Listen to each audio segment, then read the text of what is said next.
show starts in 3, 2, 1. Boom! What up, guys? Guys, this is my friend Bagni, Maldonado. We first met each other at ACPA, and it's been a great experience, man. It's been a great experience. And I want to just start off by saying that when I first met him, I was a lot younger. It was probably about 2 years ago or a year and a half ago or something like that. January of 2018 is when I started working at ACPA. Okay, so that's a long time ago. Yeah. Especially considering the age and moment in time that I was living in, I would say my mindset was still transitioning. Like transitioning from being like a crazy radical to kind of being more receptive to different ideas, different ways of life, different philosophies. Yeah. Right? So I was so biased, bro. I was so biased, like, against you. Just because it was really weird. It was really weird and strange for me to have met a Latino that was, you know, quote unquote conservative or Republican or something like that. Yeah. So my brain was automatically like, what the fuck? This guy. You know? Yeah. I was not used to that. Yeah. You know, I was not used to that. Prior to you, I literally had only met one guy at Briarcliff at my college, and he was like from Texas and relatively wealthy family. Mm-hmm. So it kind of made sense, you know, for them to kind of vote on the right side of the spectrum. Right. But for him, it was more like a traditional thing. And he'd be like, you know what? He was like, dude, and my dad thought or knew that I was voting for Democrat, he'd fucking disown me. You know? Crazy. So that's where he was coming from. Yeah. You know, so I was like, all right, that's cool, I guess, you know, it's part of your life or whatever. Yeah. But anyways, that's how I thought and felt about you. I never knew that. That's crazy. Yeah. I think it's like the way a lot of people felt about me, actually, to be honest with you. I think there's a lot of preconceptions that people have when you first meet someone. And I know that I would always say that I grew up in Costa Mesa, and that automatically would kind of trigger some presuppositions about me, some assumptions about me. And it's crazy because a lot of the assumptions are probably wrong most of the time. So I didn't even know you thought that about me. And that's crazy though, but it's cool that we ended up like having a pretty good, you know, relationship, friendship. Yeah. And that's just, I guess that's my premise in moving forward, is that I was younger, bro. I was so much younger, which meant that I allowed myself, I still had my goggles on, right? Like a certain tribalistic goggle way of perceiving the world around you that doesn't really allow you to enter into a dialogue, right? Which then kind of denies like the humanity even, or the spirit of that person, right? And I always knew, first of all, I always knew never to judge a book by its cover. Of course, right? And I've had a lot of experiences with like people that don't have homes on the streets, right? And I kind of get to know them. And I'm like, wow, this is such a rich human being, right? Inside. Yeah. So little by little, I was like, well, fuck it, man, just talk to this guy. Yeah. You know, just talk to this guy. Well, I think the moment we started, I think, kind of bonding was when we both kind of discovered that we both listened to the Joe Rogan show. I think I remember that conversation, and it was, I forget what the conversation was about, but I think I brought up something along the lines of, I like to listen to that guy because he has all sorts of people go on his podcast, people from the right, like Ben Shapiro's been on there, and then a guy by the name of David Pakman's been on there. So, like, I think that's how the conversation got started, because we kind of agreed on the fact that you should listen to people and hear what they have to say, because we do live in a tribal society. I think it's interesting that you did mention that, because I think we live in an age where a lot of people will watch an article or a video on BuzzFeed and they'll just feel like outraged and pissed off and they want to go do stuff. And I think I don't even blame people that do that. I think it's a product of I think people have been so conditioned to react in a certain way, and people have been trained to not think critically anymore, that whether it's left or right, people know what buttons to push, what to show, and once they do that, they know, I got this guy. I got this guy. I can sway him whatever way I want. It's a lot of mob mentality, and I think for sure it exists on both sides, but I personally worry about like the younger cats, the younger dudes that are like going through college, because all they're hearing is just one perspective. And it's crazy that you said Republican conservative, because I never, like, I voted for Obama. I think 2008 I voted for Obama, and then 2012 I think I voted for him as well. And then 2016 I actually didn't vote for Trump because a lot of the stuff he said pissed me off, and I was really pissed that he was the nominee. So I've always been like, I don't know, dude. I've always been kind of in the middle, but I definitely lean right because I'm pro-life for sure. So that would put me on the right. But when it comes to other things, I'm super reasonable in kind of like trying to figure out, okay, what does it look like to live life from that person's perspective? What if I were to put myself in that person's shoes? What would life look like for me? So that's kind of the mentality I've always had, and it's crazy because growing up. My parents are Guatemalan, so they immigrated here from Guatemala in the 80s during the era of Ronald Reagan. And it's crazy because a lot of people talk smack on Ronald Reagan, but I remember my dad told me that in the 80s, there was actually a program where immigrants were actually able to get their green cards. Yeah, it's true. And my dad opted out of that because in that time, during those days, his mindset, both my mom and my dad were thinking, you know what, we're going to be here, make some money, and then we'll just go back. So they opted out of the green card because in their mind they were like, we're just gonna go back, so we don't need it. Okay. And I know he tells me that was probably one of the worst decisions they ever made, because then they struggled really hard to eventually get residency and then citizenship, which they did in 2005. But yeah, man. I mean, my perspective has been interesting because I grew up in West Side Costa Mesa. So first 5 years of my life, I grew up off Slauson. I think that's South Central. And ended up moving to Costa Mesa because my dad didn't want me growing up in LA. So I'm 33, but I came of age around the late 90s, early 2000s. Back in those days, gang activity was super crazy. So back in those days, you'd go to Santa Ana. I'm sure around here, I heard around here is pretty crazy as well. But you would go to Santa Ana and you would see like cholos with the big baggy white t-shirts and then the shaved head just walking down the street. My dad had a whole bunch of stories about that. And I guess my dad always thought, man, if I raise my kid out here in LA, he's either gonna become a cholo or he's gonna be killed by a cholo. So part of that made him want him to go to Costa Mesa, which is where I grew up, which is by Santa Ana, Huntington Beach. It's a little bit better, but over there it was the community there was majority Latino. So most of us were first generation American. And that's the community that I grew up. It feels very similar to like Linwood. Or like Huntington Park. Have you ever been to Santa Ana? Yeah. Okay, so it is basically like another Huntington Park, just OC-ish. OC, exactly. So it's crazy because I've always said that I grew up in the intersection of cholo culture and punk rock skate culture. Like both of those worlds met. Both of those worlds met. I love the way both cultures express themselves. Yeah. When it's in a healthy manner, of course. Like when it's like when they engage in like violence and they perpetuate their own cycles of oppression. Right. And that's kind of like but that's again part of the same identity. Right. Some identities sometimes hit certain plateaus. And then those plateaus like they kind of create a prison for themselves, right? You know, and so sometimes those cultures do that for themselves, but at the same time, they're extremely liberating. Yeah, right. Because if you're a fucking kid and nobody fucking loves you, and you feel like everybody hates you, and then out of nowhere, like these fools of punk rockers come or the cholos come, and they look kind of cool to you, and then they. Did you ever hear that band Suicidal Tendencies? Yeah, dude, that was my favorite band. Dude, that's a great song. Basically institutionalized. I'm gonna butcher the song, but basically like he's like those are your schools, those are your churches, and I'm crazy.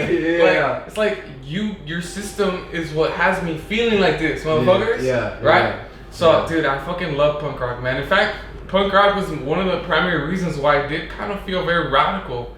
From like 18 to about, let's say 24. Right. Like I was in that mindset, and it does seem very rational, right? It sounds very rational because you listen to all these punk rockers and they're super brilliant. Like one of my favorite is Fat Mike from NoFX. Yeah. I was like, this guy wears a fucking dress. His hair is pink. He's like 40 years old and he doesn't give a fuck. Yeah. You know, so for me, I was like, there's something about that I really, really freaking like. Yeah. It's like this rebellious spirit to never allow society to fully make you into some sort of robot, cog. Right. And they really represent that. Yeah. You know, so for sure. So in the scope of all of that, it just seems kind of like it is a little troublesome, right? Yeah. When you're a young cat and you don't really have the guidance of someone who's wise, intelligent, a critical thinker, loving. Right. Because someone that has all those traits, they're gonna just give and give and give, and they're not gonna expect anything from you. Right. They're just gonna give. And they're going to give you as much direction, as much guidance as possible. Yeah. And at the end of the day, we have to understand that they're just a child. Yeah. They're, first of all, free to do whatever they want. Yeah. And second of all, they're going to make a lot of mistakes. Yeah, absolutely. You know? And I feel like as teachers, we have that great privilege, bro. Yeah. We have that great privilege. Yeah. I definitely have a soft spot for, like, the kids that...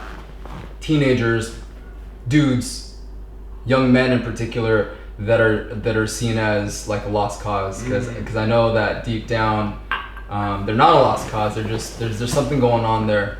But going back to kind of my experience growing up, I did, like I was saying earlier, like it was a Latino neighborhood, but it was interesting because we were actually bused from where we lived, which was like a poor little Latino neighborhood, west side of Costa Mesa, off 19th and Monrovia. And we were actually bused to a rich school in Newport Beach. Yeah, tell me about how that came to be.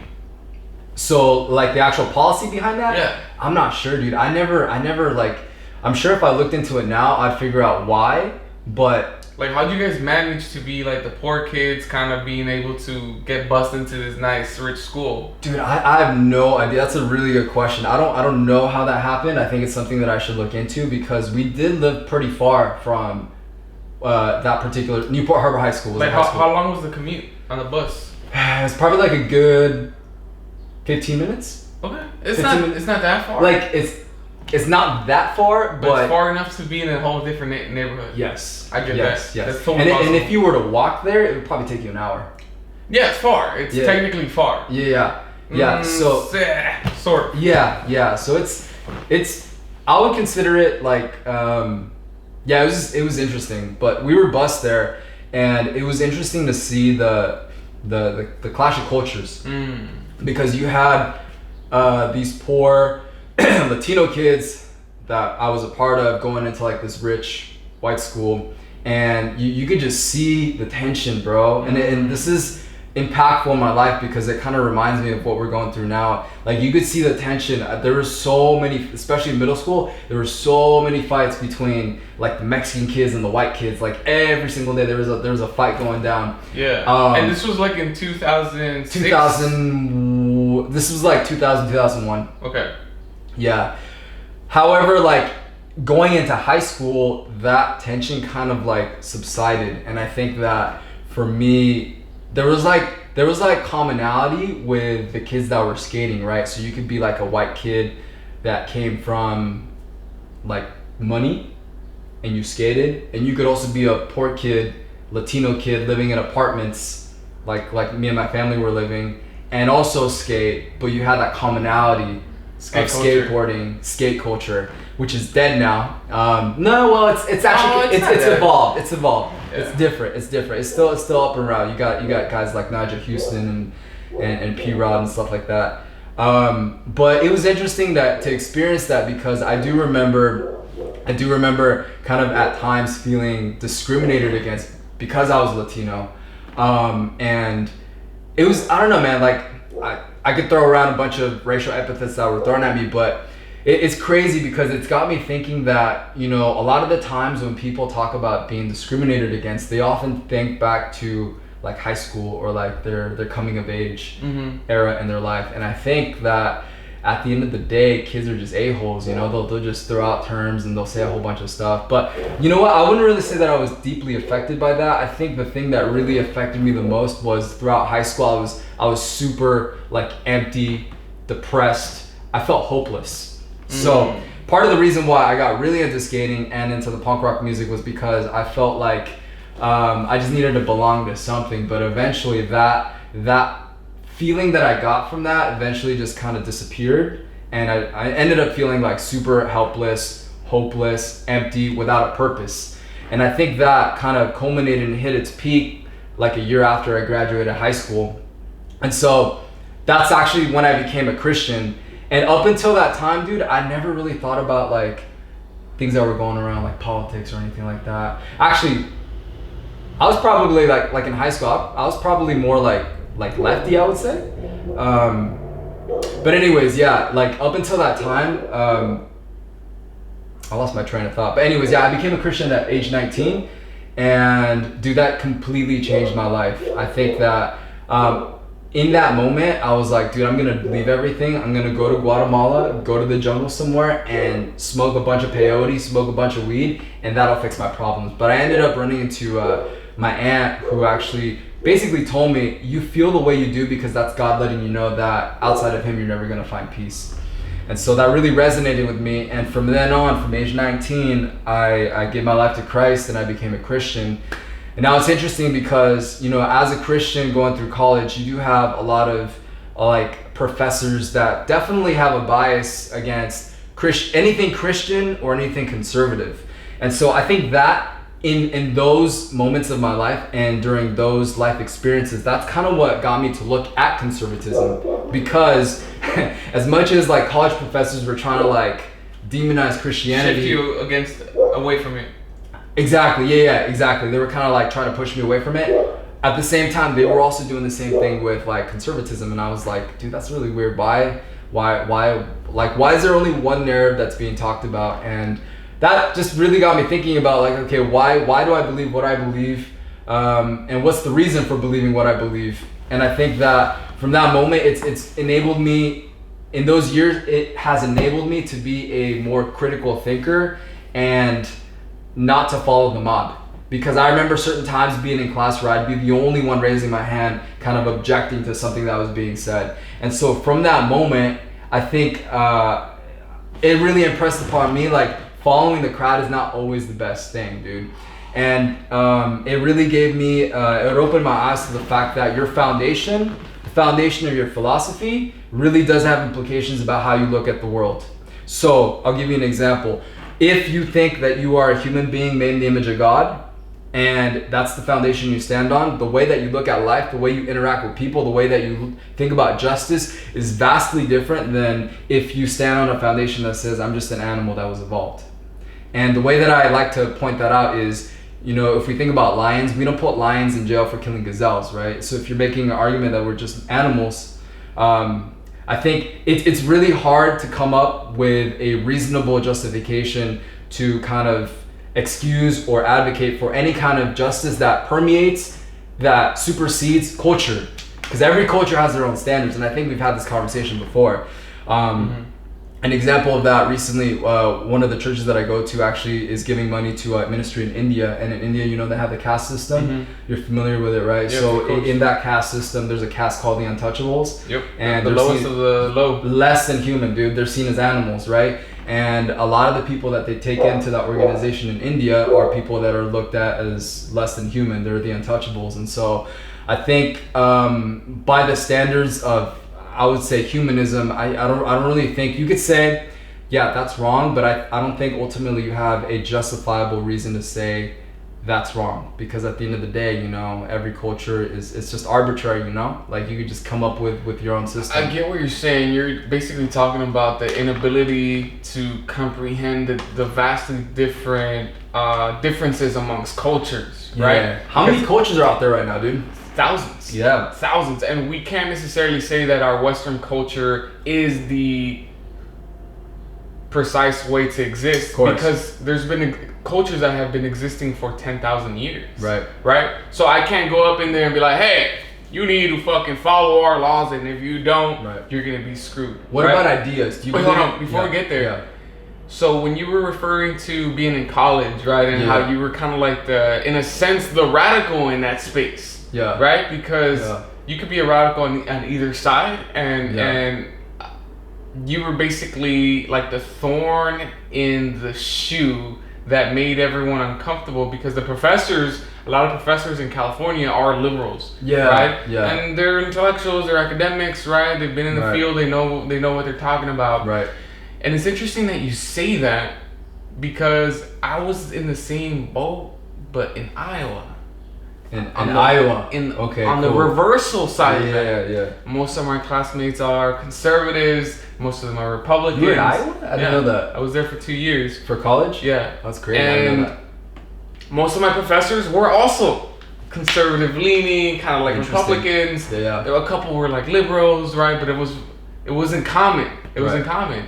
And at that point, I was reading all the leftist radical literature that I could. Right. Which made sense to me. Right. So their own perspectives had the same effect on me that their perspectives had on you. Right. Why is it that you reject this so much? Right. There must be a gem in there. Right. Uh-huh. And there was a lot of greatness. There was a lot of beautiful things that were being said by Huey Newton, right? Uh-huh. The chairman of the Black Panther Party. Uh-huh. Let me see. Paulo Freire. I'm sure you've read him, right? For educational purposes. Yeah. There's all these people, right, that made a lot of sense to me. And there I was, listening to people just during that time. It was the Ferguson uprisings were going on. Do you remember that? Yeah, I remember that. And I would try to explain to people, right, that they were rioting not because they were animals, but they were rioting because of injustice and not knowing what to do about it. Right. And most of my classmates would be like, oh, you know, the biggest thing people always bring up is like, why don't they do anything about black on black crime? You know, like that's like the biggest like stick that they have to indicate when we're talking about like violence from the state towards oppressed people. Right. Yeah. And most professors would be like, they would agree with that, right? They would agree with the narrative. And then there was a couple people that were kind of Democrats or whatever, so they kind of like one dude.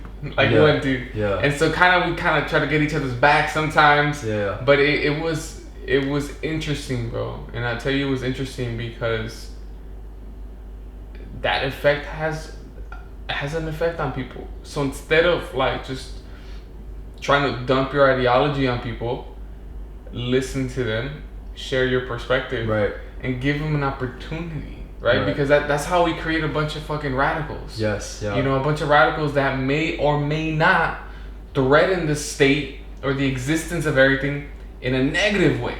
Right? Right. Because I have a lot of friends that are, you know, like leftist revolutionaries and shit like that. And like Che Guevara and stuff like that? Yeah, and I was... That was my hero, actually, too, in high school. I mean, he has a lot to be heroic for, right? And a lot to maybe not. Shun him, yeah. So... Yeah. I always tell them, how can you guarantee that the revolution will not just go ahead and install a worse system? That's my biggest concern. And we do not know, right? Especially if we go ahead and go through the analysis of Vladimir Lenin. You know, Vladimir Lenin was probably one of the most successful revolutionaries of all time. Yeah. Such an influential polemic. 1917, there is a communist revolution, right, in the Soviet Union. Right? So they ended up being terrible. Yeah. Right? They ended up being terrible because it was another dictatorship. Yeah. Right? So that's just the whole idea. I love the idea of democracy, right? Yeah. I don't necessarily think that we have a strong democracy here in this country. It is an experiment. It's a youthful experiment. I mean, our Constitution has been around for maybe not even 300 years yet.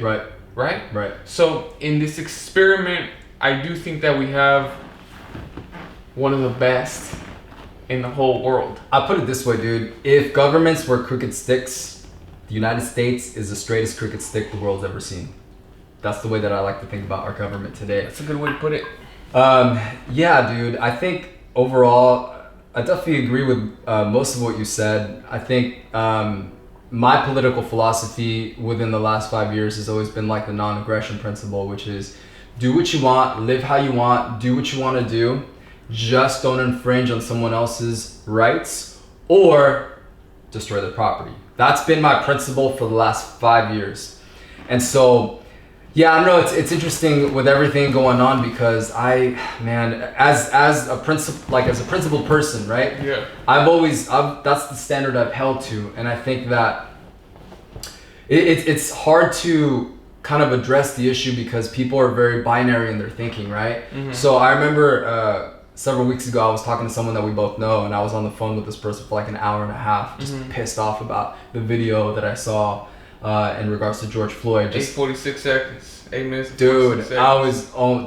I was heated, dude, at what I saw in that video, and yeah, dude, there was no justification for what happened in that video, and I think that there does need to be a change within the system of law enforcement and within the system of the relationship between law enforcement and the community. I think that needs to happen. However, at the same time, since we're talking about binary, I was also really pissed off at, dude, there was 15 people that died, 17 people that died as a direct result of the rioting and the looting, most of which were black. And so in my mind, I'm like, dude, here's a whole bunch. By the way, 80% of the people protesting, 80 to 90% of them were white, middle class college students from 20 to 25 years. And they're going to these neighborhoods and they're messing up these neighborhoods, and then at the end of the day, they're just going back to their nice little white suburb house and who knows where. But anyways, I think the thing that I was really kind of just confounded and just upset about was, like, if you're gonna protest for the taking of life, make sure that you don't take any more life while you're doing that. And so that, to me, going back to my Christian foundation, I believe every life has value. Everybody, whether you're a cop, whether you're a black person, Latino, Hispanic, whatever, you're made in the image of God, and you have inherent right to respect, honor, and dignity. By the mere fact that you are an image bearer of God, you deserve love. And I think that if you are promoting a message which can be justified in anger, but if you are in turn taking life, I think you're self-refuting your own message. You're being a hypocrite is what you're doing at that point. And I think that you can talk about this issue and talk about the problem that is with police brutality. You know, I was listening to Rogan, and he was talking to Jocko Willink, and they were talking about this. And one of the things they brought up was, one of the solutions that's brought up by one side of the political spectrum is just doing away with police. And I personally think that's a terrible idea. I think it's going to make neighborhoods more dangerous, and I think it's going to increase crime. But I think a sensible solution, from what I heard and that I agree with, is doing away with law enforcement unions, because those are a problem. They're the ones that protect bad cops. Piece of shits. Yeah, piece of crap cops. And better training, dude. So you've done jiu-jitsu, bro. Like, a lot of these cops, dude, they train for like 3 to 4 months, and then they never train ever. And they're like cops that have been cops for like 15 to 20 years. Right. So what happens when you get in a scuffle and you haven't sparred and you haven't had that physical contact? Yeah, you panic. You panic, bro. Yeah, you're gonna pull out that your life, and you end up killing people. Exactly, dude. So the solution is not to do away with police. The police. It's better training them, better enabling, get the cream of the crop and enable people to have the training that they need to not panic in confrontations, to be able to diffuse situations, and to ensure the safety of communities of everyone, dude. No one wants to live in a dangerous neighborhood. It doesn't matter if you're black, white, Hispanic, Asian, Middle Eastern. Nobody wants to live in a dangerous neighborhood. Yeah. So everybody wants to feel safe. I agree with that fundamental premise that we need to train them better. Yeah. My biggest fear, however, is that the bad apples within all of these police departments, they've rotten the thing to the core. And I want to give you one example. Go ahead. Christopher Dorner. I'm sure you know that guy. He's a black guy from the OC. He ended up becoming an LAPD officer. And I don't actually. What's his name? Christopher Dorner. And this guy was righteous, bro. Yeah. He was all about justice. Right. In fact, he became a cop because he knew of all these injustices. Right. Not only that, bro, but he was a part of our military. Wow. Right? Yeah. So he was all about our rights, protecting humanity. You said he's a black dude? He's a black guy. Okay. Big motherfucker, right? Yeah. So this guy's in the police system, right? And he's all about helping people. Yeah. And what happens is that he starts noticing consistently how a lot of his colleagues within the police department are literal scums. Yes. Literal scums. Mm-hmm. He would notice how some of the minority police would treat their own ethnic groups worse to try to get on the good side of all like the racist white cops, right? Not only that, but there was a situation where he was riding with like 3 white cops, right? And they started calling him the N-word with the hard ER, right? So started calling the cop that? Yeah, him. Oh my god. Imagine your own colleague, right? The one who's supposed to have your back in the field is calling you a word that literally means that they would probably, if they had the opportunity, put you back into a cage. Yeah. Right? Imagine how that would make you feel. Oh yeah, that no. Yeah, so, for sure. So what this guy started doing was like, this is bullshit. Yeah. So he started reporting all of these people to the higher ups, filing grievances, doing all sorts of things, right? Yeah. Another story was like one of the females that he was working with unjustly like kicked savagely like one of the homeless guys. He reported that. Yeah. So here's what happened. The police department ended up firing Christopher Dorner. They ended up ruining his reputation. They ended up taking his benefits that he had through the military. Yeah. So at this point, Christopher wanted to do the right thing. Right. He was the good cop. Right. Trying to change the system from within. Right. And what did the LAPD do? Yeah. They destroyed his life. That's messed up, dude. Now I'm gonna tell you what happened, which I can't say I necessarily agree with, but he did so anyways. Yeah. Christopher ended up writing a manifesto and saying, I'm gonna start killing these cops. Okay? Wow. And he did it. He used all his military experience, all his experience as a cop, all the databases possible, and he said, because you ruined my life, now I'm gonna ruin yours. When was this? Like 2012, 2013. Oh, dude, I need to look this up. Dude, this is crazy. There was a manhunt for this man. Yeah. Because he was killing cops, bro. Yeah. He was killing cops. Yeah. And so, to an extent, I always think about history, right? And I think about all the slaves that had to uprise and kill their masters. Right. It was either that or continue being a slave. And even if you did kill your master and eventually you got killed for that, right? I think this is one of those points where things get really messy, and I might even contradict myself. Right. It does get messy. That's the problem. But violence, as much as I'm not a violent person, right, I do think it's justifiable when you are at that point where you feel like a slave, right? And I think it does work to some extent, because if these slaves never uprised in violence, then it would have never sent that ultimate message that they are human. They do need to be respected. They do need to be liberated. Because sometimes we try to dialogue. I think we should always start with dialogue, first of all. You know, it's like respectful, kind dialogue. Right. But what happens, like if slaves would have always tried to kindly ask for their freedom, they probably would have never been liberated.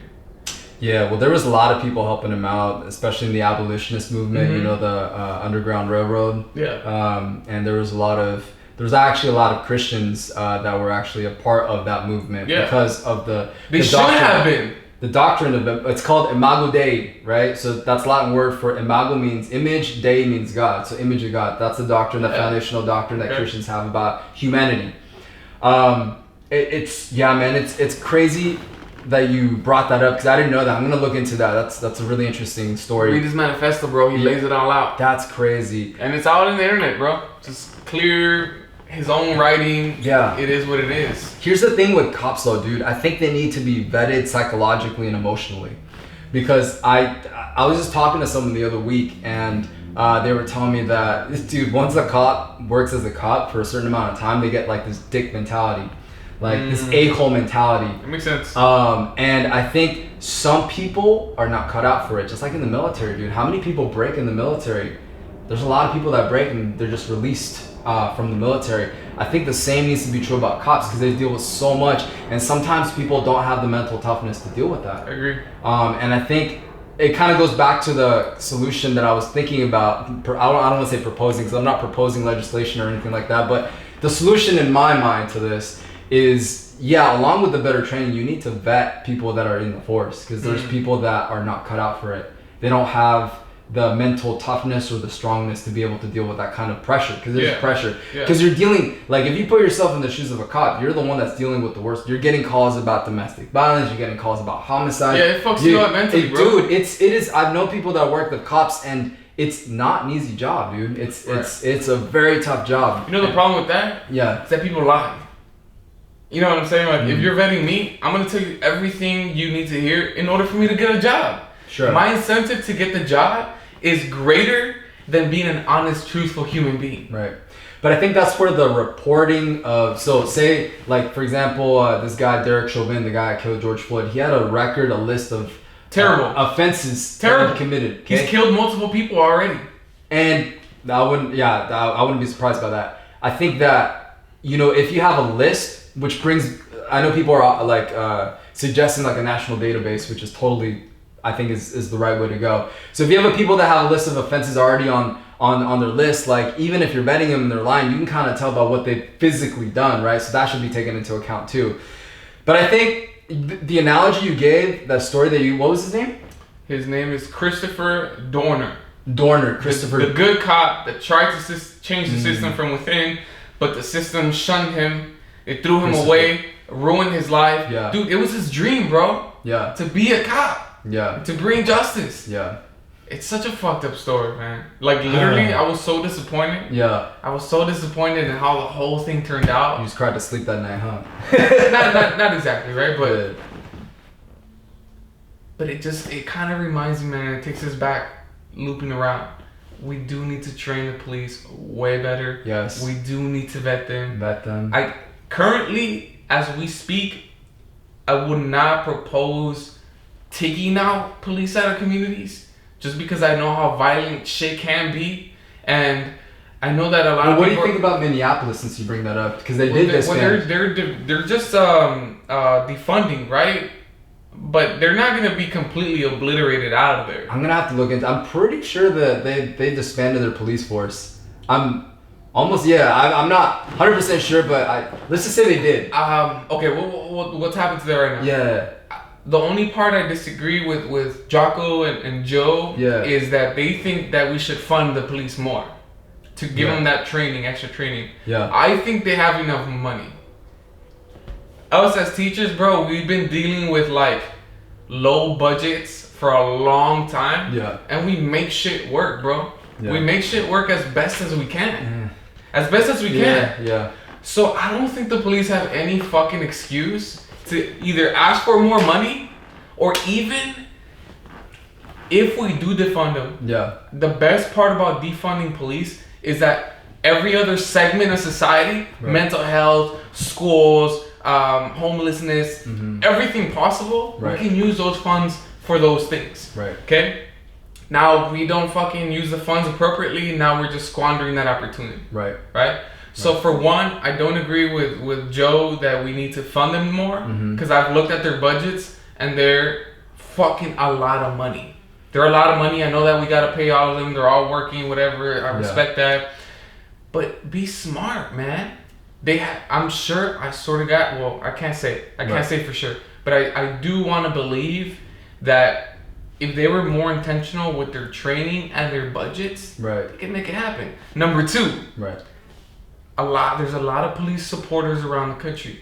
They can definitely get funds from people, right? In fact, I'm sure you're familiar with a lot of the cop killers that end up getting these fucking GoFundMes and they become millionaires and shit like that. Yeah. People will fund the police. Maybe not the left, but the right will. Right? So when it comes down to the fund, man, they don't need any more money. I really don't think they need any more money.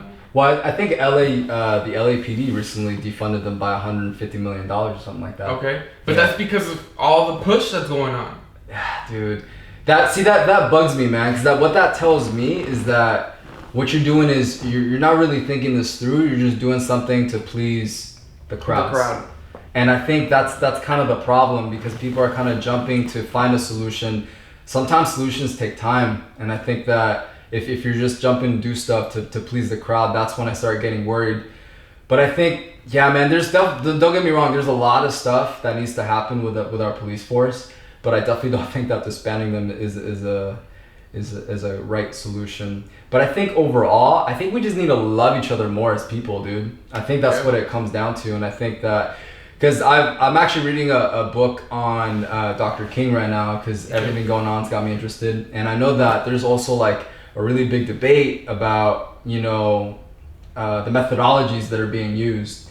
And in reading his book, one of the things that he was really adamant about was God's grace. So grace is basically this: as a Christian, we believe that Christ died for our sins and shed his blood, resurrected on the third day, and that everyone who repents of their sin and believes in him receives forgiveness.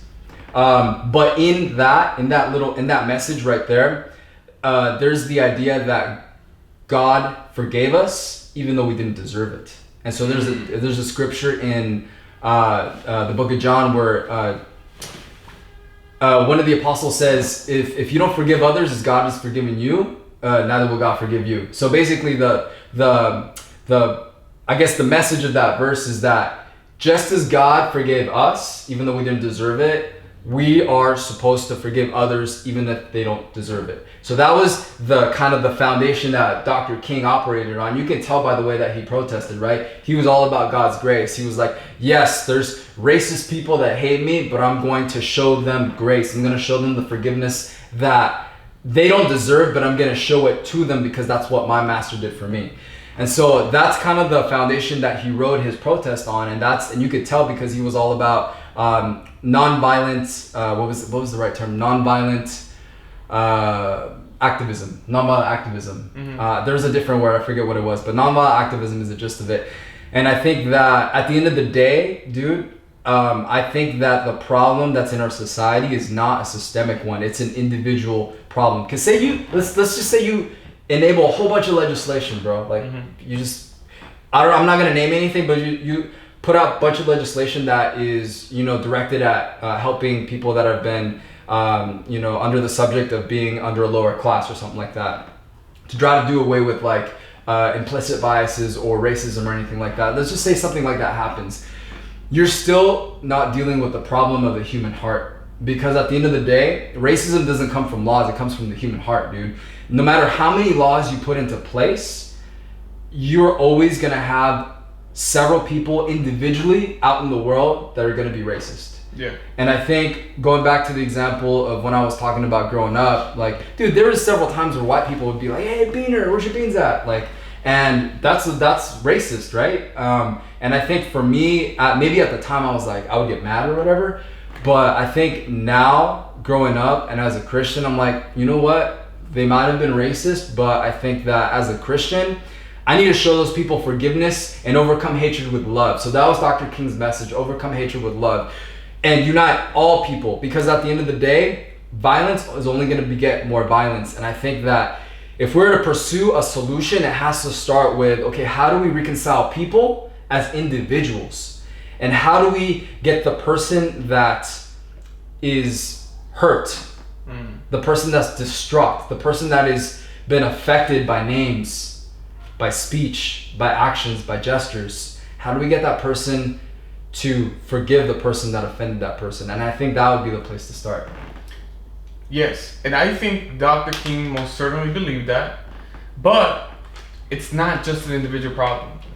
As you previously stated, there most certainly is an institutionalized problem. And even Dr. King would accept that message. In fact, he probably wouldn't be fueled to protest as much if he didn't see the inequities that exist within the system, right? So I think it's important to look at both and say there is a problem that is within the system, which is a systemic issue, right? And I would say that racism is without a doubt a systemic issue. Okay. And why is that right there and talk about that, because that's a huge. For sure. Yeah. For sure. Go ahead. And it's very important that we do not limit ourselves to only seeing it as the reason why society sucks is because you suck. That's true. Of course, yeah. That's true, right? My favorite comedian, George Carlin, used to say, democracy sucks. How about the public sucks, right? You're the one that's electing people. Right. You're the one that's making policies, right? Democracy sucks because you suck. So to an extent, yes, we do need to change ourselves before we change the world around us. Yeah. Right? But here's the thing about racism, for example. Right. One of my favorite thinkers, his name's Stokely Carmichael. And he used to say there are different types of racism. Right? There's the, hey, you beaner type of racism. Right. And then there's the type of racism where the police have been trained to automatically pursue black people and stop black people more than they stop white people. That's not a personal thing. That's an institutional thing. That's something that we see across the country, right? When we look at our prisons, you might say, well, black neighborhoods have more crime. I don't think so. I think crime is scattered equally across ethnic lines, across communities, right? But somehow, we still have an over population of black folks, according to their 13% of people, right, of our country. Yet they make up more than like 40% of folks in jails. And trip on this, the percentage of black people that are police officers is actually higher than the percentage of black people in America. I think that's maybe a good thing. Yeah. Or maybe they try to, right? It's probably a lot of the black folks that were like, fuck, we're getting stopped or too much, or we're going to jail too much. Maybe we get in here, maybe we can put some sense into our people, right? That's kind of like my initial thought, right? But back to the idea is that prisons today, the prison industrial complex, I think is one of the biggest examples of institutionalized racism today. And part of that reason is because it's basically the way I see it today is it's the slavery of today, right? And I'm not saying that these people are to be absolved from their crimes. Right. Some people rape people. Some people killed people.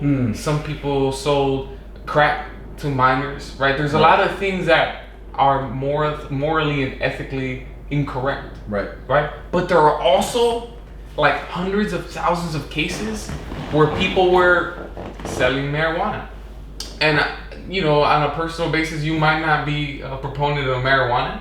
I'm libertarian, bro, like I said. So you're okay with people using marijuana? Yeah. So look. I don't agree with it, but it's not my decision to tell somebody else what to do with their life. Right, so continuing that point, right? Yeah. There are so many black families that have been destroyed by the war on drugs, right? So essentially what this idea is saying is that racism evolved, right? When we think about prisons today, most of them are built upon old slave plantations. Angola, for example. Angola is a prison out there in the south, okay? Just 3 generations ago, there was still slaves working that. Today, about 70% of that prison is black people. The same descendants of these slaves. Right? So, according to the 13th Amendment, if you break the law and you become a felon, you basically lost your right as a full human being to have the same rights as everybody else. Therefore, that turns you into a literal slave. What happens when you go to prison? There's companies, there's corporations there that are literally using your labor, paying you between 5 cents to 25 cents an hour. That's basically slavery, right? Now, I think most people will justify that by saying, hey, they chose, right, to do so and so. In many cases, that's true. But then what happens with the other folks that were literally targeted, right? Not only targeted, but also kind of fell into that trap. And that's why I'm telling you, bro, it's a mixture of both worlds, right? Sure. Because I'm sure a lot of these folks weren't, held at gunpoint and said you gotta sell cocaine or crack. Right.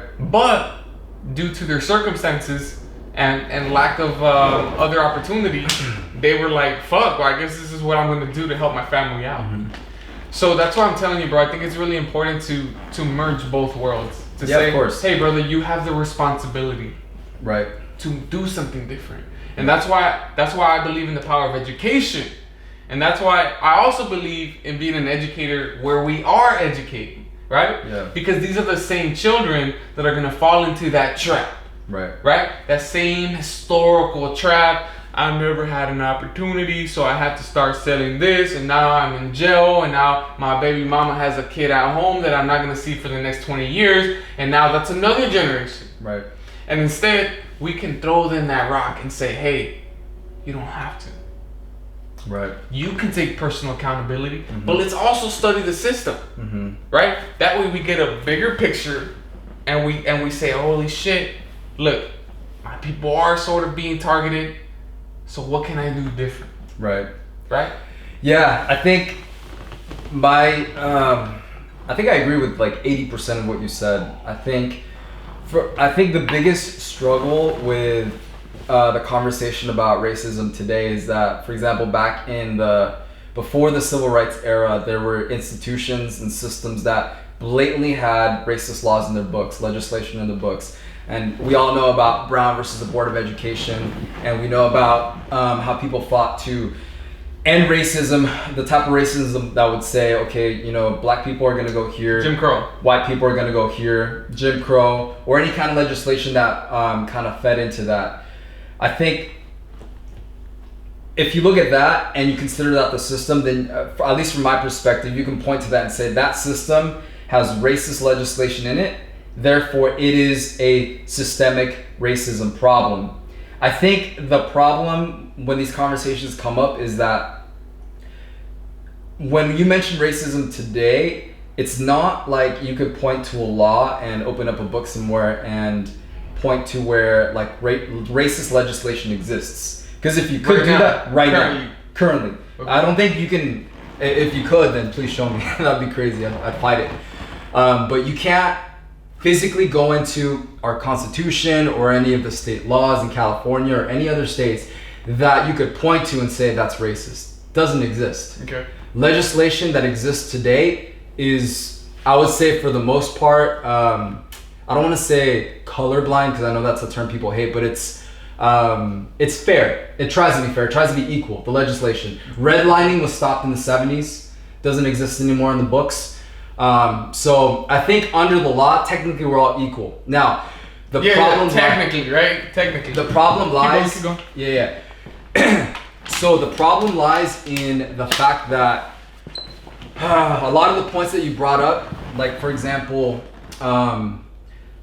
like people, the police targeting minority communities and stuff like that. I think that, man, I think it has to do with class more than it does with race. Okay. From my perspective, I think that which will still be systemic. Because in a sense, and I don't know, man, it's really hard for me to get behind that because again, I come from immigrant, and this is anecdotal, right? But there's a lot of anecdotes like me, as well as anecdotes about people that haven't made it, right? For sure. So there's both, right? So again, like my parents come from dirt poor Latin America chicken farm, right? They came here illegally. Parents were stuck into the country in the trunk of a car, had nothing when they came here, and then just worked their way up in society. So social mobility is possible. I think it's a myth to say that social mobility is not existent anymore, because it's real. Like, I mean, I'm a direct example of that, and people that I know are a direct example of that. So then the question is, if social mobility is still existent, then why is it that not everybody is experiencing that social mobility? And that's where I would kind of agree with a lot of what you said. I think there's a problem with classism, because if you were to look at the rates of, for example, poor white people, poor neighborhoods, like in Detroit or in Michigan, and compare them to poor black neighborhoods and poor Mexican neighborhoods, I think, at least within education, the test scores, the nationalized test scores, the SAT scores, are basically identical. Like they're performing at the same level, and that's the only metric that I'm using because that's the only one I can think of right now. But I'm sure there's other metrics that you can compare where if you look at poor people from one community and compare them to another community, it is basically the same. So I think it really has to do a lot more with class than it has to do with race. Now, I'm not advocating nor saying that people are oblivious to the fact that someone is Latino or dark-skinned Latino or like a black person. I'm not saying that people in the system is blind to that, but what I am saying is that a lot of the factors that hold colored communities down are factors that have to do with poverty and class. And again, it gets messy because there's no direct solution to address what's going on. It's not like if you pour more money into a poor neighborhood, chances are maybe few people are going to take advantage of that, but the majority, they don't know what to do with that money. They're not going to spend it and invest in the way that they should, you know? Mm-hmm. And that's an overgeneralization, but I think for the most part, the stats would say that. So yeah, man, I think it's a really messy issue, and I think that it really has to do with class, and I think it has to do with starting to address law enforcement and starting to address the individual grievances that people have with one another. Because I know there's a lot of people out there that are hurt, dude, and I'm not minimizing that at all. There's experiences that some people have had that I've never been through, but I think that it starts with reconciling that hurt. Well, as a Christian, I would say letting that go, giving it to God, and showing grace to the people that hurt you, and then, you know, founding yourself upon, I would say as a Christian, upon Jesus Christ and pushing forward. Because within Christian theology, we have this verse, Romans 8:28, that says, God makes all things work together for the good of those who love him, to those who have been called according to his purpose. So the essence behind that verse is that whatever hardship you go through, it's not a downhill battle, it's an uphill battle, and every obstacle that's put in front of you is therefore a lesson for you to either improve individually or improve holistically. And so at least that was kind of the driving factor that drove me and my family to kind of push forward in life. So yeah, man, it's a lot to talk about. There's a lot going on because I agree with you with the fact that, you know, sometimes law enforcement unfairly targets people of certain neighborhoods. But I think if you were to, you know, put the shoes on of a cop and you're working as a cop, and for the last year and a half all you've seen are drive-by shootings and crazy stuff going on in that neighborhood, what's your mentality going to be about that neighborhood when you drive by it? I mean, you might assume that people that look a certain way are criminals, and that's not even. Well, I mean, yeah, sure. That's basically what you're saying. Right? Is that you're in South Central? There's drive-bys. Well, South Central mainly is populated by, you know. Well, now it's Latino, bro. Now it's Latino. And black folks. So yeah. That's the thing, right? Even my brother-in-law works as a corrections officer. Nice. That means that he gets to see a lot of the highest ranking criminals in California. Right. Most of them are Latinos. Yeah. Right? At Pelican Bay. Yeah. So what happens is that when he comes back here, he sees Latinos and he's automatically put on edge. Right. See, that's the problem. Yeah. It is. Yeah, it's a fucked up problem because... Yeah. But can you really blame... You said it was your cousin, right? No, my brother-in-law. I don't blame him. I don't blame him. That's where it gets messy, dude. It's his reality. Yeah. It's like literally his reality. Right. But at the same time, he knows that they're not necessarily criminals. Right. But at the same time, he's not gonna fucking have a nice open conversation with them either. Right. Yeah. Because of that stigma that's so deeply ingrained into his thinking now. You know what I'm saying? And it's I think it's the most human thing that exists. Is that sometimes life scars us so deeply, and it's called trauma. Right. And that trauma, it's like denting our brain. Right. It's just gonna be very difficult to undent that. Right. Or to unlearn and to relearn. Right. As you were stating earlier. Right. And I think that's the darkest part about being a human. Right. Is that once we start living our lives and we start becoming adults, it's really difficult to see life differently. So if you grew up hopeless and nothing changes by the time you're 40, you're probably going to live a hopeless life for the rest of your life. Right. However, if you grew up hopeful, no matter what happens, you still have that thing, right? That soul that always brings you back and says, hey, they harmed you. Right. But maybe they harmed you because they were also harmed. But right there, the they, that's just problem. In general. That's just in general. The they means that it could have been their parents, it could have been their teachers, it could have been a cop. But isn't that the problem though when you start thinking? Well, I don't know who harmed them, but they were harmed. That's for sure. Right, but when you start thinking in group mentality, right? When you start thinking but you understand why I use that word? Yeah. Because I'm not gonna give you the hundreds of reasons how people get hurt. Right. You know what I'm saying? Right. I'm sure you've been hurt before. Sure. By more than one person. Right. And so that's the reason why I use that. It's not that I'm using it in a sense where it's like they, the elite, or whatever. Or they, whoever it may be. Well, I guess what the reason I caught on to that, because I do think that has to do a lot with the human condition. I think the human condition is so trained to think in tribes. Right? And so I think the example you gave kind of lends to that, because your brother-in-law is so used to seeing a certain type of person, and when he sees that certain type of person, he's already putting him into that tribe, right? So in my opinion, the way that you do away with that is you look at the person as an individual person made in the image of God, right? Who's distinct and different from the person around him, regardless of what he or she looks like. So that's why it goes back to the point that I was saying earlier. I think part of the problem is that people think too tribalistically.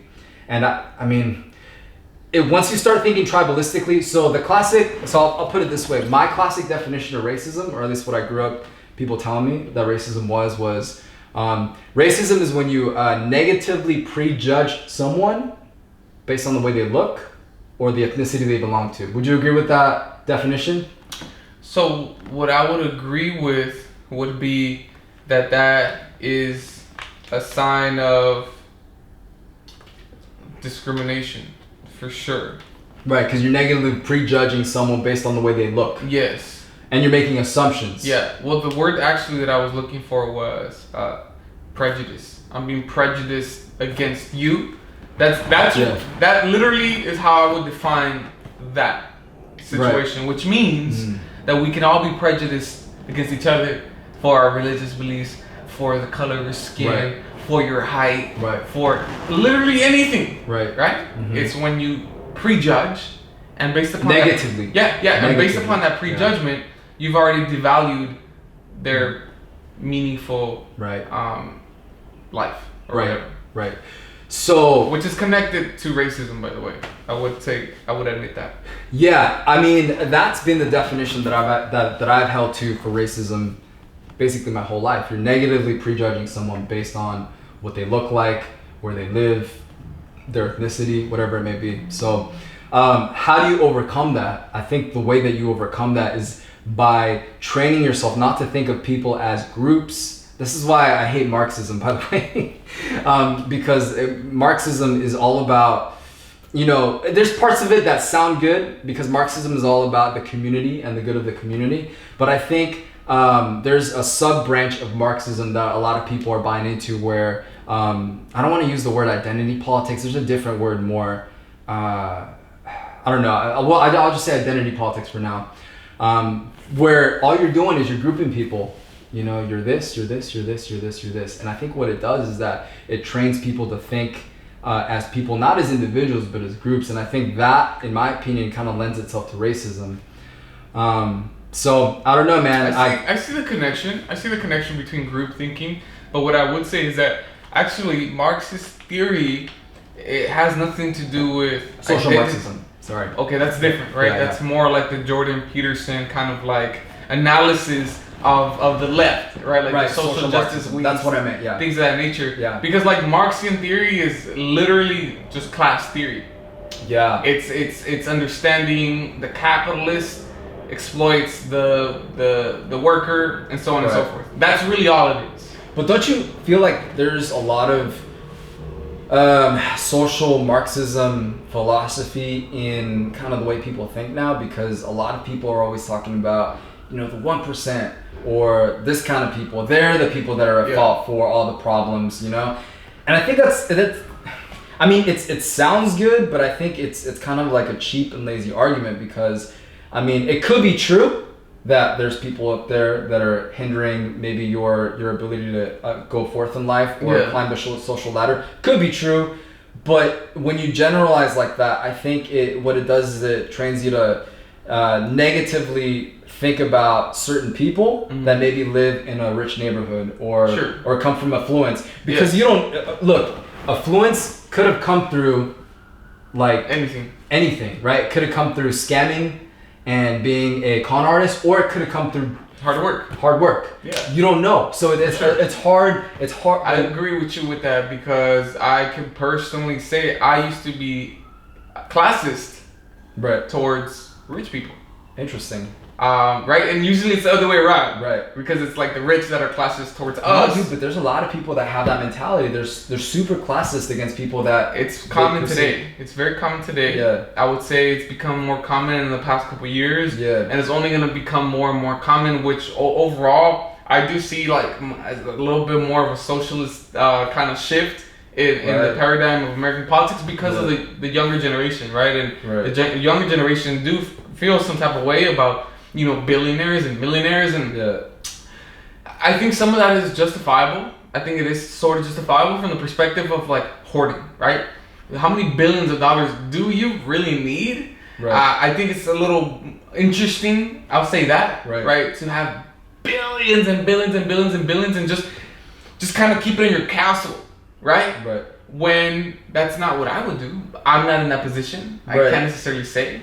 I would love to think that if I had at least $1 billion to spare, a lot of shit would change physically, materially, within this neighborhood, right? Right. My solution to that is become your own capitalist, right? Mm-hmm. But have real fucking values, right? Because if you have real good intentions and real good values, I know for a fact you're gonna feed people that are suffering. And by doing so, don't just give them a handout, give them an education, give them a sense of value, right? Because then you're just not leeching, right? Because there's some leeches in society that don't give a fuck about learning, that don't give a fuck about bettering themselves, that don't give a fuck about anything. They just want, give me. Right.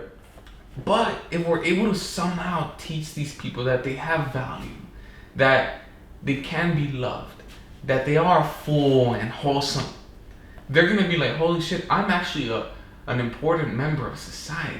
Right. I have value. I can teach. I can give something back. Right. I do have hope for that, and that's why I'm saying, if you think about things like this, right? I don't think the communist revolution is happening, not anytime soon. I think it kind of is, dude. Well, these things take a long time to happen. I don't see it happening in the next 20 years, in the next 30, 40 years, maybe in the next 100 years, because of how slow certain factors move. Mm-hmm. And I know a lot of people are alarmed, and they're like, the Marxists and the social Marxists and all this shit and all that. Yeah. It's not as serious as they make it seem. I think just because of the powers that be, right? The powers that be have every access to every resource to kill that uprising if they want to. But they don't, because they're too scared. They're scared of the backlash. They're not scared. They're scared. The real elites are not. They're not scared, and I'll tell you why. I think overall they understand that most Americans are still hopeful for that social mobility, right? Right. Versus the fringe left, which is basically like the anarchists and everyone that's extreme left wing. They're the ones that are looking for revolution. Right. I don't even think they're 3% of the population. I'll tell you what. But they're the most vocal ones, though. They're the ones that. Yes, but I'll tell you what. When it does become 3% of the population, then you should be worried, because it takes about 3% of the population to actually establish some type of real revolutionary threat to the establishment. Right. It's not even remotely close to that, right? So I would say, hey, you can be as worried as you want. First, for me, I'm definitely not worried, even remotely close to worried. Right. But I would back to that point. If you want change, right? If you're upset about the elite taking advantage of everybody, work hard, bro. Work so hard that you're able to give back. Right. Instead of, if you work in policy, great, because you're doing something within the institution to change. Right. If you're working outside of the institutions, that can still work. One of my mentors once told me, we need both. We need the radicals that are going in the right direction to push from the outside. That way, the establishment members can still be on their toes, right? And be like, hey, these are our supporters to some extent. We gotta kind of understand them, but also work within the system, because when you're an establishment member, you have to be completely working within the boundaries, right? In fact, you sit next to your colleague, which may be a Republican, and you gotta somehow chop it up and understand that there has to be somewhere of a meeting. So that's just my solution to that, brother. It's like, hey, you're upset, do something about it. Oh, you're upset about the elites, then I'm not saying you could become a 1%er, but you might become really close to that, right? Maybe you invent something crazy. Maybe you become the next Bezos, right? But what are you gonna do with that? That's just my question to people. Is like, what are you gonna do about it? Are you gonna just be angry forever, or are you gonna try to do something different about it? Yeah. Right. So that's the way that I would kind of spin that and say, hey, there is hope, man. But you have to be that hope, because if you're just trying to get hope from people, but you're not hopeful yourself, and that's key right there. You're not really contributing to the That's solution. key, bro, because a lot of people are trying to find, and this is, I'm actually kind of concerned about this. A lot of people are trying to find meaning and purpose in their life through social activism. Well, there's some truth to that. And I think that that's great and all, but I think that ultimately if your purpose in life and the meaning in your life is to just be a social activist, I think that you're always going to be looking for something to fight against. Otherwise, if there's nothing there, what are you going to do? Like you literally have no purpose. But maybe there always will be something to fight against. Well, I mean, I do believe as a Christian that we live in a fallen world. There's always stuff that you can make better. There's always room for improvement. I definitely agree with that. But I think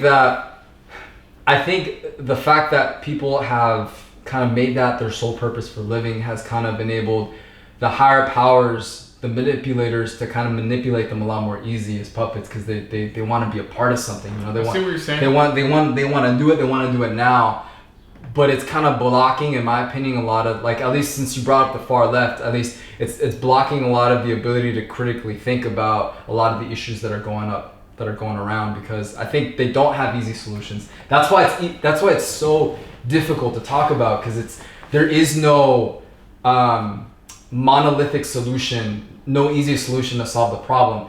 Back in the civil rights, it was easy, bro. You had blatant racist legislation that you could just fix. Yeah. People fought for it, obviously. Dr. King fought for it. And you could fix it, right? Because it was blatant. Now, it's not blatant. You can't you can't really point to any laws in the books of our system that are racist, because there isn't. Technically, everybody's equal under the law. So I think, again, it goes back to the point I was trying to make earlier. It really comes down to saying that the personhood is the individual who's holding on to those biases. Yes. Therefore, even though the law is quote unquote equal, they're gonna be the ones to judge you. Like let's say you go to court, right? Right. There's a judge right there. That judge is just as human as you. Right. You have a jury. That jury is just as human as you. Right. Even the fucking lawyers. Right. Even though the lawyers know what they're doing and they're designing their plot as well as they can. At the end of the day, everyone's just as human as each other. Right. That means that we're just as flawed as each other. Right. We all have just as many biases as each other. Right. And at the end of the day, the system may be okay. But we're the ones that are. So I always think about it like a coach, right? Yeah. We have these great plays, but who's executing the plays? It's the players. It's the players, yeah. So we're the human beings that are executing the law. We're the ones that are executing our democracy. We're the ones that are executing everything that's theoretical. Right. But sometimes we fuck shit up because we're human. And I think that's an interesting point that you brought up, because a big difference between conservatism and progressivism. I want to make a distinction actually between classic liberalism and modern day progressivism. Sure. I think it's important to make that distinction because classic liberalism is Voltaire. You know, there's that famous quote from Voltaire. He said, I may not agree with you or what you have to say, but I'll fight to the death for your right to say it. Voltaire said that. So that's kind of encapsulates classic liberalism.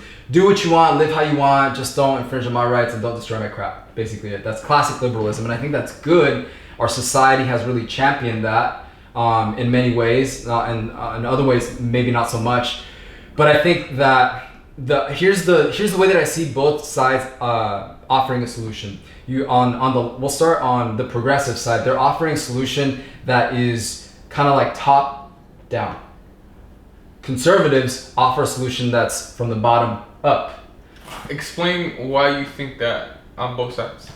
So I was listening to someone and he was talking about that in conservatism, you have this idea that, you know, every individual is, I'll put it this way, like going back to what I said earlier, every individual is made in the image of God and is responsible to steward the stuff that's around him. And as a result of that, if you get every single individual in, for example, a community to have that mentality and to work hard, eventually over the course of time, things are going to get better. So if you have people in a community that are flawed in their thinking, but over time they become maybe less racist or they become less prone to being corrupt, the society overall over time is going to become better because each individual person is working at it to become a better person. Mm-hmm. On the flip side, on the progressive side, you have a mentality that kind of pushes for the solution as a systemic solution where, how do I word this? Where the solution is going to come from the government and the legislation and the system that's imposed on the government, and thereby changing people within that system. Yeah. And I think, and change has to come fast. So that's the big difference. So yeah. Conservatives want change, but they're advocating for change to come slowly. Yeah. Right? Through the individual embetterment of everybody. And on the progressive side, I should do it the other way around because it's my left hand, but whatever. Yeah. On the progressive side, you have people that want to implement change quickly. Yeah. And impose it on people, even though the individual people within that system might not be ready to change. Yeah. You know what's the interesting thing about that is that is the classic no government involvement picture. Right. But the crazy part about all of that is that they literally both make sense. Yeah. They both make sense. Mm-hmm. Because it's like, let's motivate each other to be better as individuals. Be better individuals. Like work hard, hustle, right. Invest in yourself, you know, feed yourself education, be more powerful. But at the same time, let's use legislation to change things, right? Because that's what we have a government for. Right. What do we want to be paying these people at least $180,000 of our taxpayer money to do nothing? Right. No, it's a real job. I expect them to do their fucking job. Right. And what should their job be? What we as a citizenry want. You know what I'm saying? So, and if the group of people want to work something together, good, I don't think that it's a mutually exclusive thing.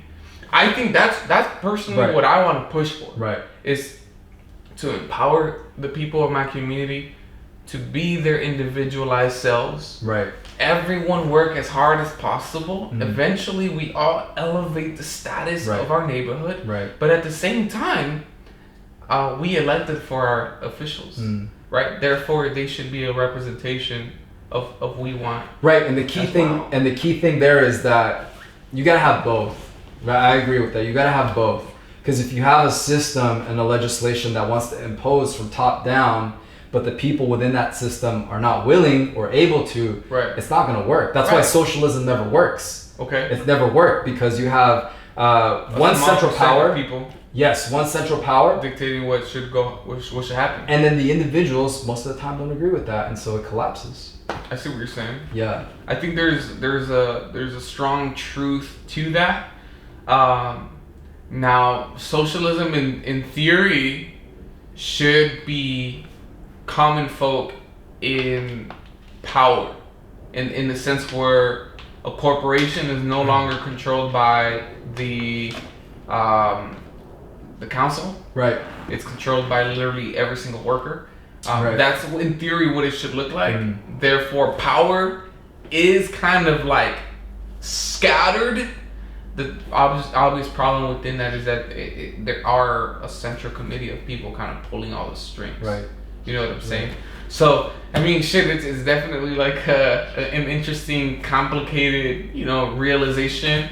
But I think I am really happy with the idea that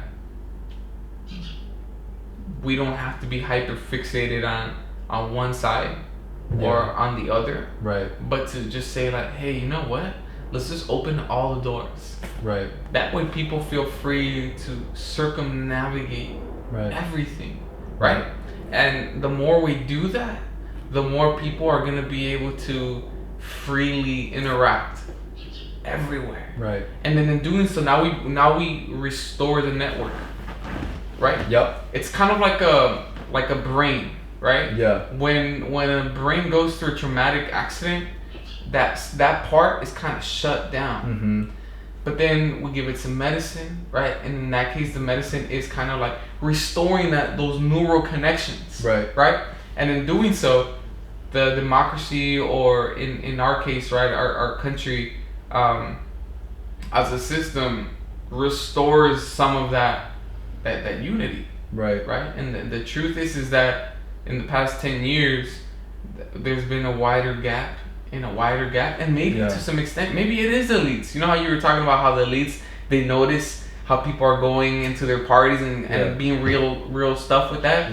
It could also be that they're feeding into that, funneling money into both sides, and therefore they're getting more and more powerful, and eventually kind of keeping us more divided. Because above racist issues, classism has always been a strong issue, right? And when we go back to the days of slavery, there was a time when indentured servants, which were white, and slaves, which were black, there was a time when race wasn't an issue amongst them. They were starting to organize against the plantation elite. And what did the plantation elite realize? They were like, oh, we need to divide them. That way, there's less power within them. And that divide happened through the ideology of race. They ended up telling the indentured servants, you're actually superior to these black people. Why are you with them? And they bought into it. And fast forward 300 years, we're in the same situation where there could be so much more power if everyone kind of just got together and said, hey, we can do something about this. Everything needs to be on the table for discussion, and that's what I feel like is not existent anymore. That's the fucked up part. Yeah, dude. Sometimes you'll hear people say certain topics get brought up, and they'll say that makes my blood boil. Like literally, anytime you talk about any of the stuff we're talking about, a lot of people go into it for a fight and not so much for a conversation. You know what I'm saying? Isn't it so childish? I mean, here's what I would say. Yeah. If I was a professor at a university, I would just straight up tell everybody, this is where we go into intellectual, academic discourse. That means that all is fair. Now, if you're going to be triggered, I'm going to respect that, but you need to walk out. Right. Because everybody here is an adult. And everybody here has the right to say what they think. Right. And that's what's wrong with universities today, bro. Dude, you know what? I have that conversation all the time with people that we know. We good? Yeah, we're good. All right, cool. Yeah, and I think that the biggest problem is that, one, I think that the flow of conversation and civility and the ability to intellectually spar, for lack of better terms, that's been diminished. And so the possibility of that has been actually demonized. And a big part of that problem has been professors with implementing the fact that, you can only have one perspective, and if you don't have this other perspective, we're going to shut you out, we're going to shut you up. We don't want to hear you. And so that's a problem that professors in universities kind of inject into their own students. And I mean, I've seen that going through college.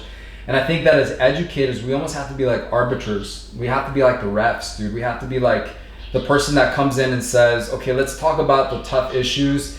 Let's decide and have a will not to let our blood boil or get really upset. But let's put everything on the table and let's discuss. Because at the end of the day, I think if we can do that, we're heading for a better America.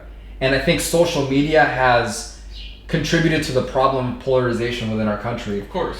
Because, man, I never post anything on social media unless it sounds like how I would say it to you in person. Which is really difficult to do. Which is one of the worst websites to engage in dialogue is Twitter. Because on Twitter, back in the days, you had 140 characters. Now you have about maybe 300 characters or something like that. Right. Which means that it's all little bits and pieces of information, and you try to converse with people, but it's not real. It's not real. This is real. Right. This is real. Because there's no time limitation. We're literally talking about whatever we want. Yeah. Flow however we want. And so we literally get to understand each other to the fullest extent. Right. And this is what is not happening, man. It's not happening. And it has to happen more often. And I want to challenge all of my, progressively minded friends and family to start having these dialogues with people that you canceled, with people that you hate because they're family, but they annoy you because they don't agree with you. Have a conversation with them, man. But without screaming at them, without automatically assuming that they're the worst human beings possible. I think there's a reason why they think those things. Yeah, and I think I want to see a unified America. That's what I want to see, man. I want to see people loving each other even in the midst of disagreements. That's what I want to see fundamentally as a Christian and as a human being. I want to see people work together toward a solution for the problems. I do not believe we're ever going to hit utopia. I think that's impossible. But I think that fundamentally, if we are willing to hear each other and work with each other and compromise, I think we're heading toward a better future. But as we stand today, we're heading in the opposite direction. I think people are too caught up in their own world, in their own tribe, to where they're not even willing to listen or have a conversation or put it on the table. Yeah. And that goes for both left and right. There's a lot of progressive things that I agree with. In fact, when I was in college, I would go to libertarian conferences. In fact, I would probably consider myself more libertarian than I would conservative, even though maybe in the past couple of years I've probably kind of leaned more toward conservative. But within libertarianism, there's been a huge emphasis, starting with Ron Paul, with ending the war on drugs. If you run into a libertarian, that's been their main shtick, ending the war on drugs. That's something we can all agree with, man. We know that. It makes sense. It makes sense, dude. And even as a personal Christian who think doing drugs is stupid, the libertarian citizen of America wants an America where people can experiment. If that's what they want to do, great. Just as long you can do whatever you want, just as long as it doesn't affect my life or my property.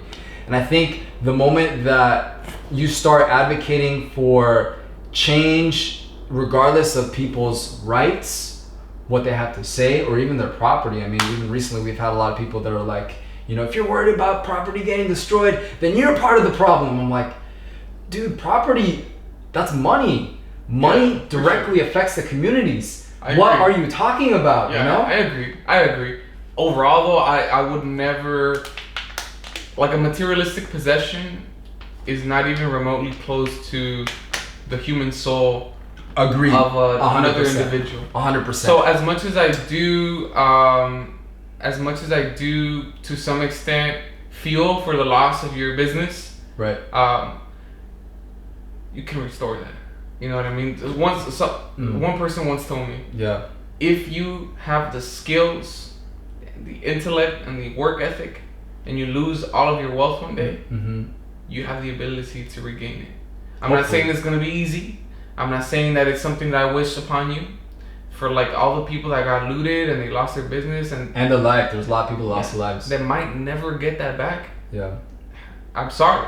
I'm sorry that happened to you. Right. But at the same time, I feel more for the for the lost lives that either happened during some of the uprisings or that happen more often when innocent people are taken away. Yeah, absolutely. So I'm telling you, man, I feel for some of those folks. Yeah. But I feel deeper for the loss of someone's existence. Sure. That had a family, that had children, that had hopes, dreams, aspirations. Right. So I would always place more value upon the human life than I would upon a house. Absolutely. I would too. Absolutely, I would too. And I think, yeah, I mean that was my nuanced position, man. I was heated about what I saw in the video with George Floyd. I think that was murder straight up. But I was also heated at the people that lost their lives as the result of the riots. You know, there was 15 to 17 people that died as a result of the riots, killed in cold blood. One of which was David Dorner, who was a 75-year-old man, black man who was a retired sheriff or police officer, something like that. Killed in front of a pawn shop, bled to death on the sidewalk. You can look up the video on YouTube. Yeah, but not. And I mean, that stuff upsets me too. But what really bugs me the most is when people say, if you are upset about that, then you're part of the problem. Why can't I be upset about both? Yeah, you know what I'm saying? Like, sure. I'm upset at both, dude. It all depends on how you phrase it, because I know some people that would phrase that same idea by just they'll damn right demonize the uprising, the looting, the rioting, but then they'll just clearly side with property. There's people that are just like, oh, you're all a bunch of fucking animals, and we just lost all these businesses, but they'll never, ever say anything about the loss of life. Right. I think that's a pile of bullshit, right? But when you're able to say, hey, you know what? I actually feel for both. Then that at least notifies me that you thought clearly through the situation, and your nuance actually allowed you to say, I see both sides. I see both sides, and I want everyone to try to be happy. You know what I'm saying? Right. We can work to get better cops, but we can also work to stop the looting. In fact, those things work together, right? Yeah, because if we didn't have any of that violence, the looting would have never happened. Right. That's why we need more people like us in government, bro. We need people to step in that are nuanced, because the loudest voices right now are people on the right. Dude, I hate right-wing extremism. I hate white supremacy. I hate racism. I hate people that are rotten to the core and hate people just because of the color of their skin. I hate those people. But I also hate people that are so drenched in their ideology that they can't look past it and mourn over the loss of life of someone that held to a different position than them politically. To me, that's just as bad. Yeah. You know what Jordan Peterson calls that? He calls it being ideologically possessed. Yes, dude. When you're so entrenched in an idea that, like The Exorcist, you're no longer there. Right. You are now just another drone of that idea. Right. And the way that you lose your ideological possession is by reopening up your heart, reopening up your mind, and saying, like, I'm gonna go back to square one. Yeah. And just listen to as many perspectives as possible. That's where it starts, though, man. We need to have these conversations with people that we disagree with. And that's the problem with academia, dude. Academia makes it seem as if there's only one position, and when someone comes along and maybe on TV says a different position, automatically the person thinks, oh, that person's got to be a racist, bigot, homophobe, what's the word? Ethno-nationalist. You know, they got to be all these bad things, you know? It starts with the conversation, man. I think every progressive person should have conservative friends. Because that does a lot, and it goes a long way with humanizing people on the other side in their arguments. I think every conservative should have progressive friends, because that does a lot in noticing the fact that it's not just a bunch of emotional people, but it's people that truly have the best intent and have good intentions for society. And you can actually humanize them in the interactions and in the conversations. If we don't start doing that, things are going to get worse. If we don't do that now and work towards that future, there will be a civil war. I agree. For a fact. 100%. 100%. There's a lot of talk. There's a lot of clear-cut indicators that a civil war is upon us. Yeah. And I wouldn't doubt if that civil war is, if that main idea behind the civil war is still race, right? Like race, but the undertone of that will be class, right? Because class is really what fuels your inequality. Therefore, right. You're angry already, right? But the thing on top of that, the cherry on top, will be like the racial issues that are still persistent in our country, right? So I don't want there to be a civil war, guys. No civil war, guys. Let's love each other. You know why? Because it's gonna be bloody. No one wins. We're gonna lose a lot of people. No one wins. Like a lot of innocent people are gonna die, and there will be war on our fucking country. You know what I'm saying? In our houses. And that's what we haven't had since forever. So I mean, shit, we're just trying our best to do our parts as human beings, as citizens of our little place in this world, and overall, when we do better for ourselves, hopefully we can continue to share that with the rest of the world, and just elevate each other as much as possible. But Maldonado, do you have any last words that you might want to share with the audience today? I think I do. Let me take a swig of water real quick before I say it.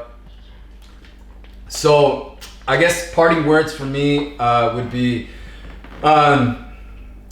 let's start loving each other. Let's start having conversations with each other. Let us not feed into the lies and the manipulation of the powers that be that want us hating each other. I think that we should start by wanting to be better individuals. So I'll put it this way. I'll wrap it up like this. You're a beautiful human being made in the image of God. I think you have value, purpose, dignity, and respect. I think you will face hardship in your life, but with God's grace, you can overcome that. And at the same time, you could go into your government, go to your city council, go to your local forms of government, and you can voice your opinion about what you see is messed up around you. And always, always assume the best about a person unless proven otherwise. Because if you start doing that, if we all start doing that, I think we're going to work our way to a better society. Well, guys, this is my friend Bagni Maldonado. I had a great time today. I hope you guys really enjoyed this episode. Thank you, man, for showing up and having just a great conversation. I love you guys as always, and I'll catch you guys next time. See you guys later.